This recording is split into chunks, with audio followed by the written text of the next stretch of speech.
it's Wave, and I'm starting this new series called Write Like Famous Authors for 30 Days. I decided to go with Maggie Stiefvater because when I was thinking about how to keep myself accountable and just build a habit of writing, at the time I was reading Linger, and I think I finished Was It Forever at the same time. So I decided that I was like, hey, I like her writing. Let me see if she has any tips that I could learn from her and just develop much faster in my writing skill and the craft. I know that there's some other YouTubers that like to do a writing challenge for a day, a week, or even 2 weeks, but I decided to do 30 days. The reason why I chose to do 30 days is because I like to challenge myself, also to build a habit and get a full grasp of how the writing process works for them. Maybe I can learn something, maybe I can adapt something into my own writing. Because it's my first novel, I have no idea what I'm doing. I have no basis knowledge of how to write a story, how to write a book, or even the format of writing itself. So it's gonna be interesting. I did set up a couple of rules myself just to make it more sustainable. So for rule number 1, follow the routine every single day. Now later I changed this rule, and you'll see why later. Rule number 2 is to complete any other additional methods that they have or any advice that they give out and just try it. Because you never know if something's going to work or not unless you give it a go. Rule number 3, and this is a really important one, is opt out anything that they do that is either harmful, whether it's mentally, physically, or exclude things that are out of my reach of resources or money-wise. And just work with what I got and make do with that. So the core of her writing, and this is a really long list. So one of the things she talks about is know your project. Why are you writing? And having this will actually help you make the writing process better. And not that you're gonna get it done, but in the sense that if you know what you're gonna write about, just like you know what you have planned for yourself for the day, it just makes it easier that we don't have to think about and ponder what are you going to do and waste time, because you only get 24 hours a day, so you're going to make the most of it, and once those hours are up, you don't get them back. Another thing she likes to read with a book as her unwinding time, and that also builds more not just skill of reading for your writing, but also just from pure enjoyment. So relaxing with a book is something I do anyway, so this will be pretty easy for me. Adding brackets when you don't know the details to the scene, or you just want to move forward and just have something as a placeholder. This is something I've never done before, so I do find this pretty intriguing. Move back and forward. Now, when she talks about this, she explains that in her writing, that when she writes something and then something's kind of bugging her, she kind of goes back to it and then readjusts. Or when she's like halfway or near the ending of the chapter, she decides to go back and fix something as something occurred to her at the end of it. Basically making small little edits as you go. Ignore word count. Now for this one, I felt pretty confident that I didn't have to worry about. I know that I have no idea what's going to be my word count except the goal I have in mind being 250 words.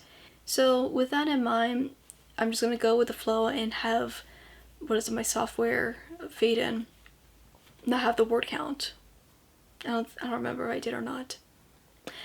I did this challenge like a year ago, so now I'm just filming.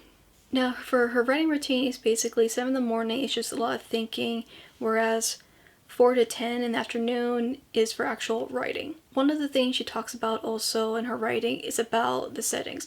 What does it feel? What does it smell like? She's really into touching things a lot and getting a grasp of something. That way she can have it inside her novel, which is it's a pretty fun little story that I found out later. Another thing she likes to do is drive just to clear her head and get the best ideas.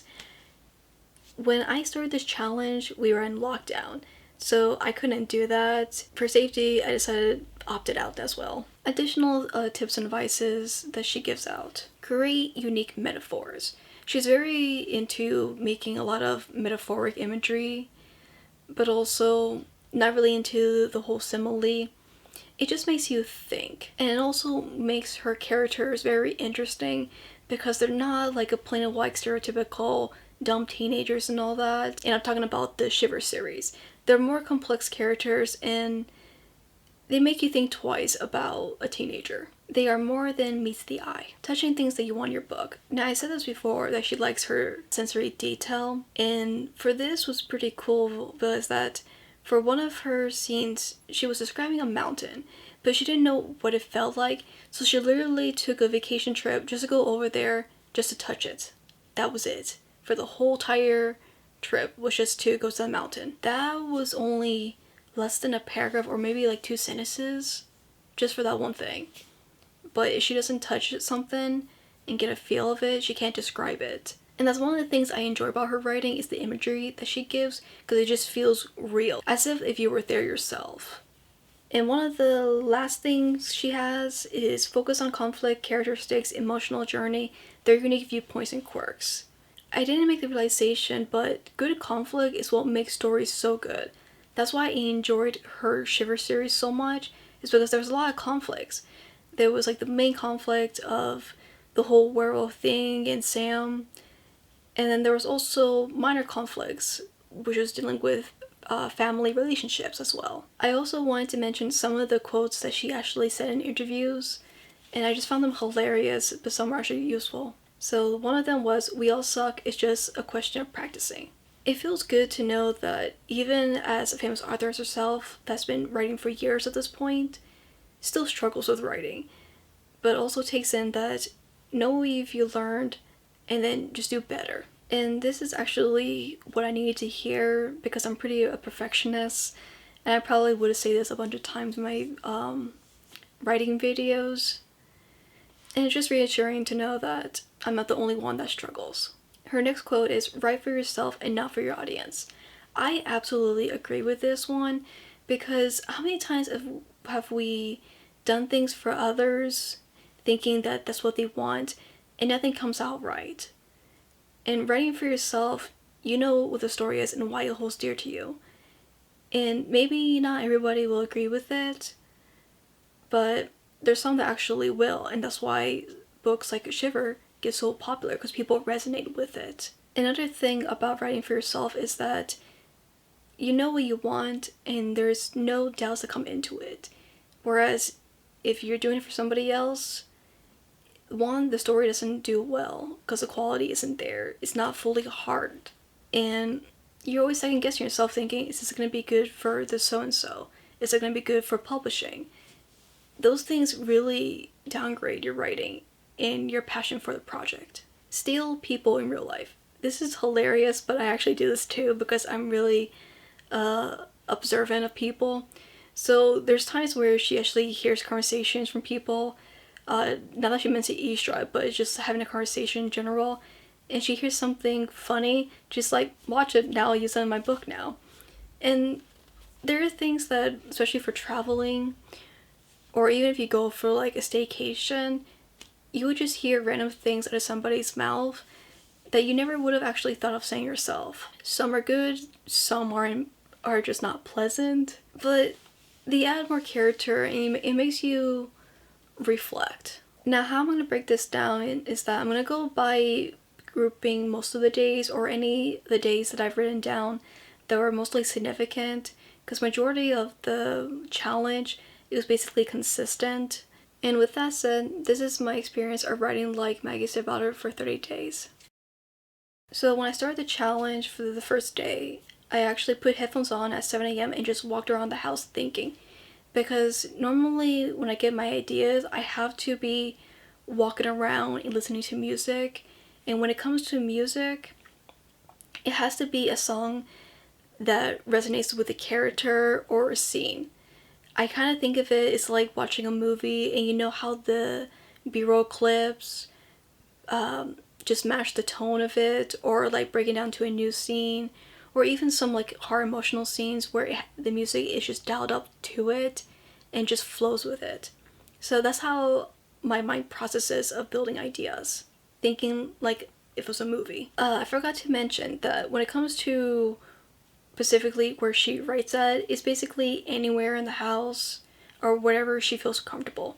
So for me, I wrote it mostly in my desktop, but there were times I actually wrote on my iPad because I just like being in bed and just writing, because my chair sucks. I can't sit for long periods of time with my current chair, but on my bed is the most I can do, and it's quiet. So I didn't start writing until afternoon at 4 or 5, depending on how my dog wanted to go for his walk and all that. And I noticed real quickly how, because I had to wait so long to write, my creativity in wanting to write just shut down, and that was not fun. I did try this again for the second and third day of following her system, and I just couldn't do it because I wasn't getting any writing done, or things of daily life conflicted with the schedule. And that is why my rule went from writing strictly every day like them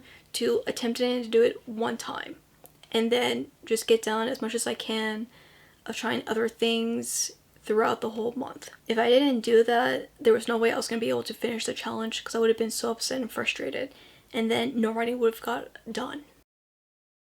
Some of the things that she does is basically what I naturally do before I even started writing. Like, we don't have a writer's notebook. We just have Apple Notes and then jot down every note down. And that's what I do in the mornings when I do my walk for thinking around. I have my phone with me since it has the music. And when I get an idea, I jot it down immediately. Otherwise, I'm going to forget and going to miss the vital points of like the dialogue or the action that brings to the climactic points of that scene. I type faster than I do writing freehand, so it makes more sense for me to just type it on in digital app than write, because my wrist cramps up real fast and it cannot keep up to how my brain is like shooting down information. I don't know why it does that, but that's just me. And the thing about my brain also, it goes from one direction to 2 to 3. What she does like to do besides using Apple Notes is use a Sharpie. She will literally write on her arm everywhere.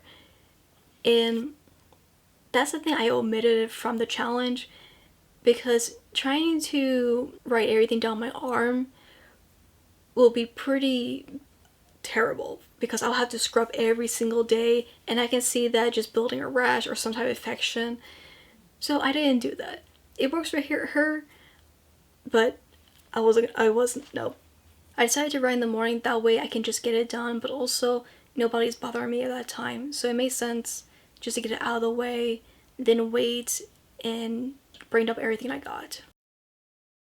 For day 17, this was pretty hard, not because of writing in general of the challenge, but it was because it was that time of the month. And because I was in so much pain, I didn't even want to write. I think I put on my list, yeah, I didn't write that day because the pain was just so bad.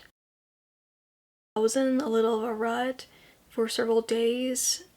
It was after like getting off of my period, but also finishing it off at the same time, that I was procrastinating. My story wasn't going anywhere. I was forcing characters to do things that they wouldn't do.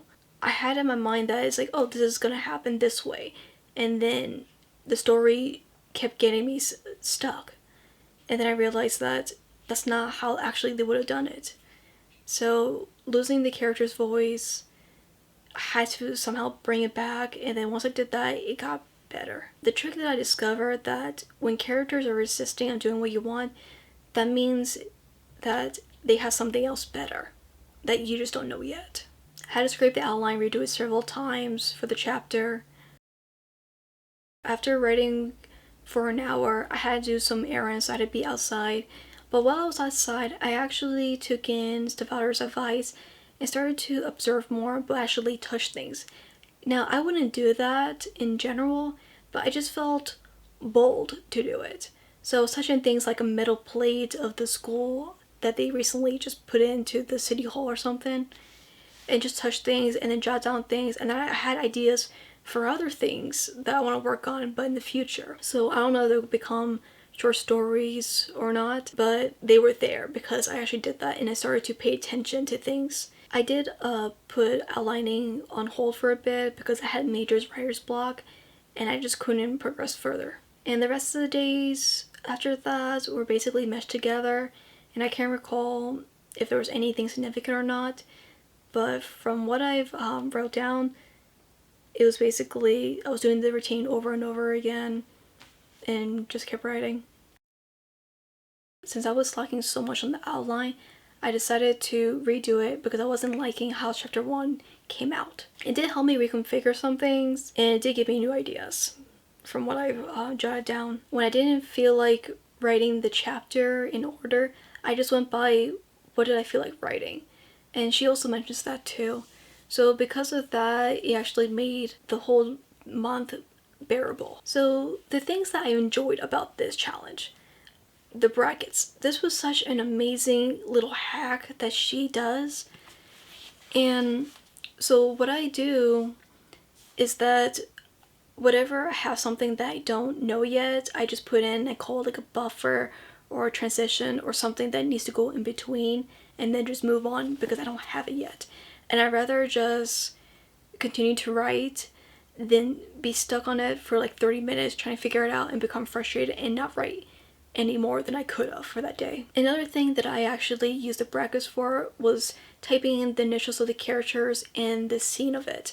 Because my brain was so scattered of what I want to write, and I didn't know exactly where it was going to be placed in chapter order sequence, I literally jotted down on my OneNote and just wrote everything out, and that way when later on I came back to it, I have it and I can work off it from there and then throw in the chapter where it's supposed to be. Using scenes of smell and touch, of making it more vibrant in the mind's eye, was actually really good, and I enjoyed about that. It made me think about what exactly is the purpose of having or sensing something in the story. It needs to have a purpose.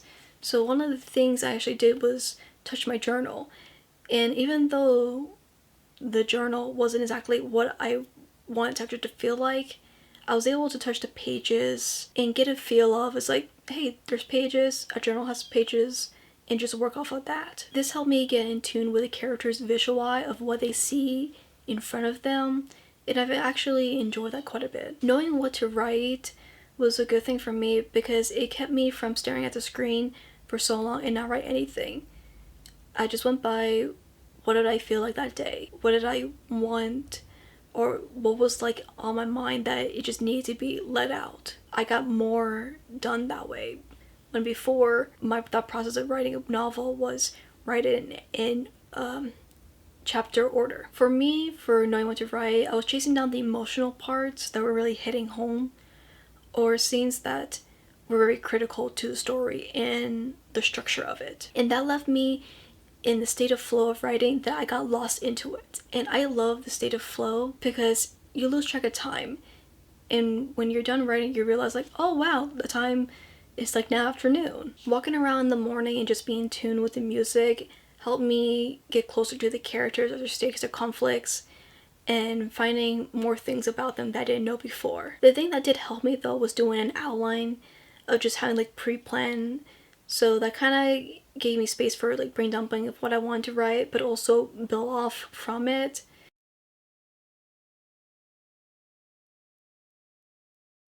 Afternoon writing, that wasn't for me, but what it did teach me was I'm not an afternoon writer generally. So before I started the challenge, I was writing inconsistently from sometimes in the morning, sometimes in the afternoon, depending on how striking the scene came to me on mind, and then I could write. I've written at times like 10 to midnight because the scene was just there, and then I just got in that flow, and then I just couldn't stop until my eyes were like unable to see anymore, and I had to like stop for the day. As I've mentioned, her schedule just conflicted with mine at the time, and I don't think I was in school at this point. I think I had the semester off because of the lockdown, and even with that, I thought I could have done it every day, but it just conflicted.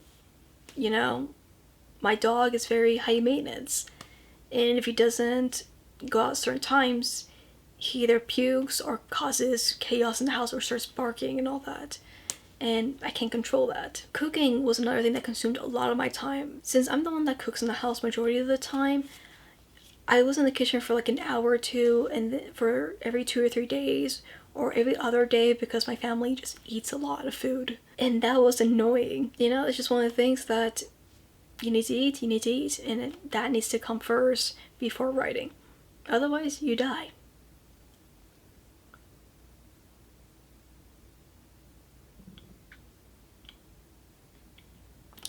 Checking my notes again, I actually did have school. So there were times I had to put writing on hold because my homework had to come first. I don't have the luxury of doing homework ahead of time. I have one of those teachers, since we were in lockdown, where they wouldn't open the stuff ahead of time and you could work ahead. That was frustrating, but that was out of my control as well. Outlining became very tedious and I found it non-productive. I just felt that I was getting more time spent on outlining than actually writing, and that wasn't working for me. And rewriting the scene over and over became redundant for the outline because I was like stuck in some chapters for a while. Now, one of the things I mentioned is about moving back and forth. I call it the chapter hopping. She doesn't create this method, it's just something I just called it on the blue. This actually messed me up a lot. Was like doing pretty good for like a week, and then I literally slumped down. I found that the more I kept going back and forth trying to do many edits, the more I lost the character's voice. And the character's voice to me is crucial. Otherwise, I don't have a story. I can't hear what they're saying or how they're feeling or thinking. I need to have that in my mind. I wasn't progressing in chapters. I was stuck within like the first 2 chapters for the longest time, going back and forth, and then I started to doubt myself. It's like, oh, it needs to be this, or it's like, it's not perfect. That was not good. So for Stiefvater, it works for her. For me, it doesn't. I end up losing the main objective of the story as well because of chapter hopping, and became frustrated, which that became like a mental block of actually getting forward with the story. Reading in the afternoon, I actually forgot to mention about that. My entry said that I probably got like 15 to 20 minutes on average. It was just a busy time. But normally I do read in the morning. Thinking in the morning at 7 didn't always happen. My dad liked to bother me when he was home and demand that I do certain tasks or like find things for him that I have no idea. And by the time I finished what I was told to do, I lost my train of thought and the writing just went down. So this was my experience of writing like Maggie Stiefvater for 30 days. There was a lot of good and a lot of bad, but in the end, I actually learned something about myself and know in the future how to process my writing further for my draft. I'm more focused when I write in the morning, somewhere around like 6 a.m. What Maggie Stiefvater taught me was that having a deep grasp of your character's motives propels you to avoid getting into plot holes, which is something I'm really conscious about. This challenge also taught me that writing is difficult, and if it wasn't, then everybody will be a writer. There's so much that goes into writing that I didn't think about before. I finished the challenge not being able to finish my first draft.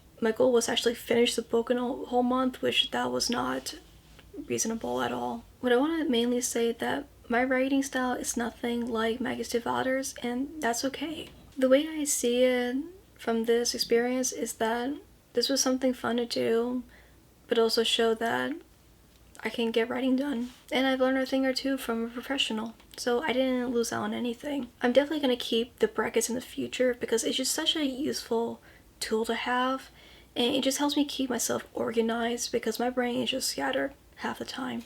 And because of OneNote being like very separate and all that, I basically jot down anything and everywhere. So that's not a good thing, but when an idea comes to mind or you figure something out, you want to jot it down as fast as you can. If you guys want to try this challenge, tag me on Instagram. I'll have the hashtag on the screen. I also linked down her critique group page. She actually started this for people that wanted to have critique others, because she actually has her first draft critique by 2 of her friends, just to get a diverse perspective of how's the story going, and it's like where they can see from fresh eyes, whereas she, since she works for a long time with it, get a break, but also get some advice and tips that's like, oh, I can fix this and didn't see that coming, you know, that type of thing. The critique group is very huge, long Google Doc list or something like that. I know it's with Google, but it's worth a shot. I have more Arthur challenges coming up. Stephen King was my second one I did. That video, it will come in sometime. I just have to get around to doing it. In the meantime, take care of yourselves, and I'll see you guys in the next video. Bye.